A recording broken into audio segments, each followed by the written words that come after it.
Revizto 5 actually offers us several different options for doing quantity takeoffs and estimating from a sheet or from a model. And most importantly, communicating around that estimate, documenting it, and putting everything into one place. The first way that we bring to the table for estimating is the old school method, using a sheet, just 2D, marking it off, getting your measurements. So we have a new measurement tool here called a polyline. It's going to let you come in, and first off I'm going to do the cold water line, so I'm going to make my color blue here. Then I'm just going to start clicking on the vertexes of this pipe that I want to estimate, that I want to get a length estimate on.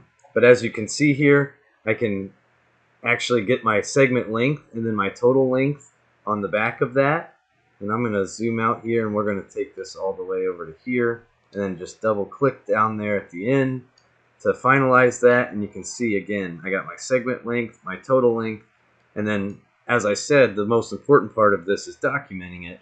So I'm going to come up here and actually make an issue with that saved, and we're going to call this DCW takeoff and say done.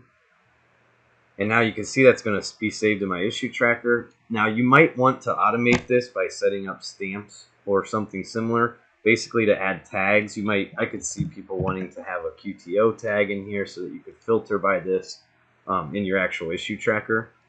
So keep that in mind. But if I jump back over here to 2D, now I can do that hot water line. I'm going to go grab that tool again. I'm going to change it to red. And let's see, where's our hot water?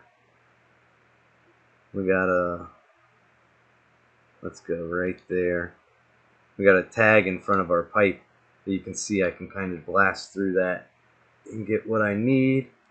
And there we go. Double click again at the end, and you can see I've got my segment lengths and my total length. I can also I'm going to save this as a takeoff first. I'm going to say DHW takeoff done.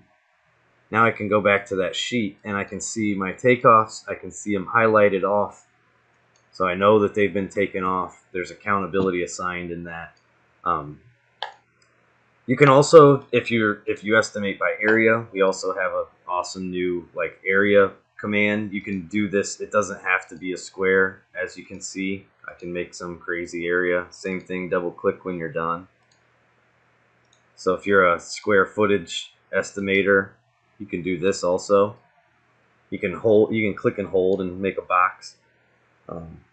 Really powerful stuff though, and you can see I have my square footage, I have my segments that I can turn on and off, and I have my total length right there. And again, if you ever wanted to save this, I could say area A level 1, save that. Now this is all saved and documented on my sheet forever, so we can always circle back to this. And the cool thing about putting that QTO as a tag in here is that if I reset my issues here, now I can actually filter. I can go down here and I can go custom filter by tag, and we can search for everything from our QTO. So the other method that we bring to the table, and I might argue much cooler method, is one that uses 3D. So by that, I mean I could come up here to 3D. Actually, I'm going to use the sheet. I'm going to start from the sheet. We're going to turn off the takeoff that we already did. We're going to make it so we don't see any of those markups. And I'm going to try to take this same line off. So I'm going to jump to 3D using the sheet. Boom. There I am in 3D. I need to uncrop my model so I can see everything. It looks like that's my line, unless it's oh, nope, there it is, right above me. So there's that same line we took off in 2D.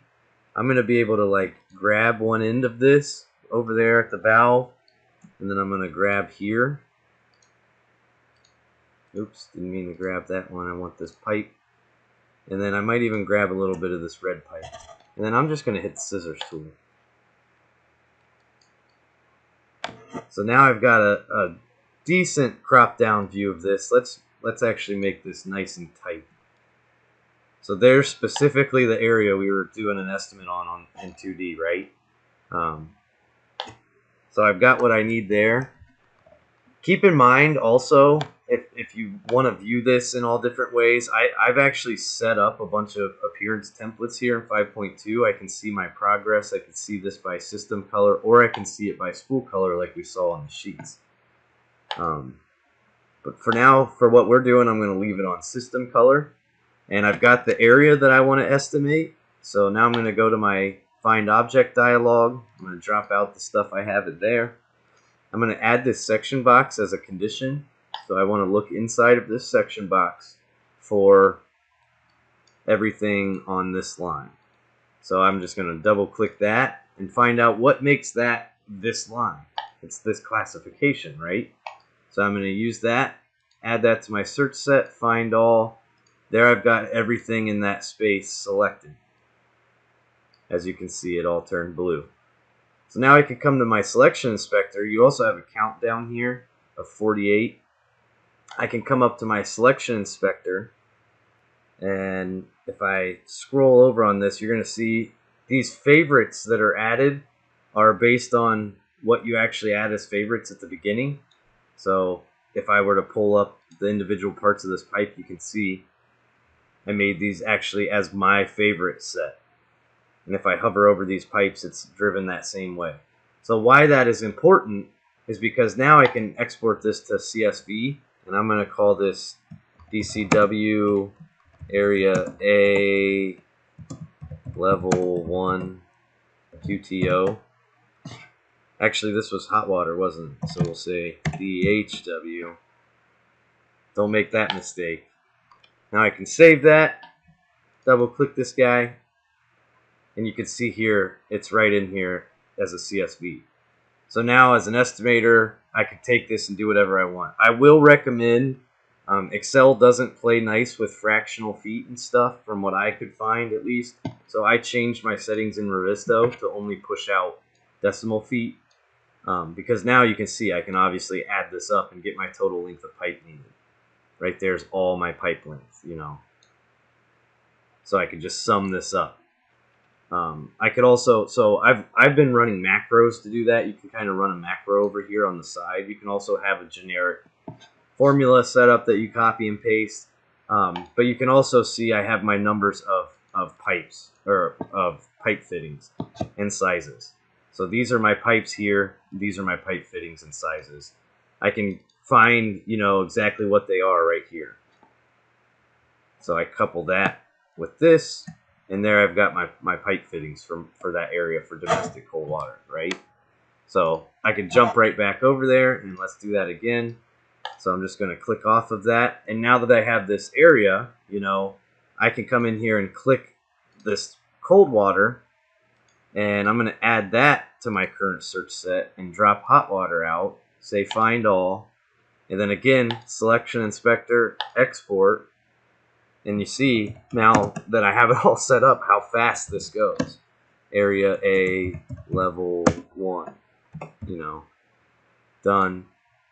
The next step to this is marking it off. That's the only thing you're missing here from the 2D workflow that we were doing. So what I would propose is while you have this selected, real simply, if you come down here in Revizto 5, you can select this. This is how you add a custom property. So I'm going to say status, and we're going to start a new one. Taken off, question mark. Create that new property. We're going to make this Boolean, yes, no. I'm going to say yes, obviously it's been taken off. And just for sake of demonstrating, we obviously just took the hot water off, but for sake of demonstrating this workflow, I'm going to come in here and add to my appearance template a rule that says I want to look for, what was it, taken off? There it is. And if it says yes, I want it to be some super ugly color. Let's do this like purple color. Apply that, done. So anything purple has been taken off. And we can repeat this process again and again with hangers.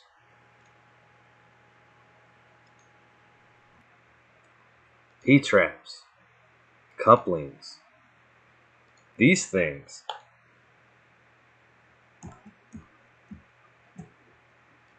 elbows,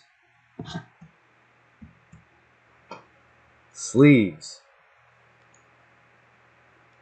drinking fountains. So if I wanted to find all of these in the project, I undo that. I can drop off my section box, say find all. There's 84 of them.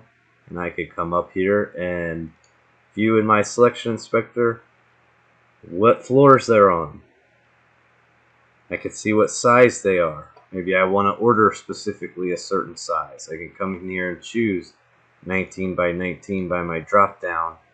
And I could choose to only look at the ones on level 9 and say OK. And now I can export these also to Excel and add these up. I could do what I need. If I want to save this in this process as a takeoff, I can add a stamp. So maybe this is a takeoff stamp to note that those have been taken off. I can make an issue out of these and say whatever that was, level 9 drinking fountains.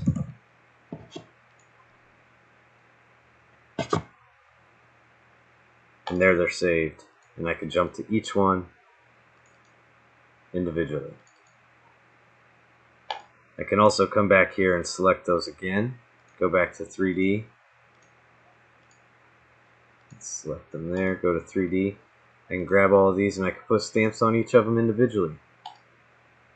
Let's use that General Foreman stamp again. And there we've got each one taken off individually.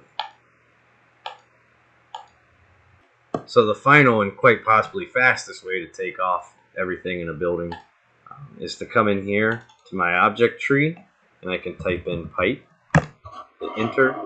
There all my pipe is selected. Now I hit my selection inspector again and I can start to filter this down. Maybe I only want specific parameters from my piping. Maybe I only want a specific type. Maybe I only want a specific size. But here is everything with the title of pipe in it in my entire project. There's 24,240 items, and I just start simply narrowing this down. You know, maybe I want my domestic cold water. Say OK. There's my domestic cold water takeoff. There I can see my pipe. I can see my pipe lengths. You know, if I scroll down in here, there's going to be some fittings sprinkled in all over. There's some flex pipe. There's all my fittings. And I can just, again, you see I went from 24,000 to 1,800. And I can come in here and, again, just shoot that to Excel. And boom, I got a takeoff from a model.